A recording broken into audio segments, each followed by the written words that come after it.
गणनायकाय गणदैवताय गणाध्यक्षाय धीमहि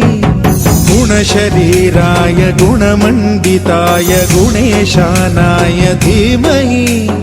गुणातीताय गुणाधीशाय गुणप्रविष्टाय धीमहि एकदन्ताय वक्रतुण्डाय गौरीतनयाय धीमहि गजेशानाय भालचन्द्राय श्रीगणेशाय धीमहि एकदन्ताय वक्रतुण्डाय गौरीतनयाय धीमहि गजेशानाय भालचन्द्राय श्रीगणेशाय धीमहि गानचतुराय गानप्राणाय गानान्तरात्मने गानोत्सुकाय गानमत्ताय गानोत्सुकमनसे गुरुपूजिताय गुरुदैवताय गुरुकुलस्थायिने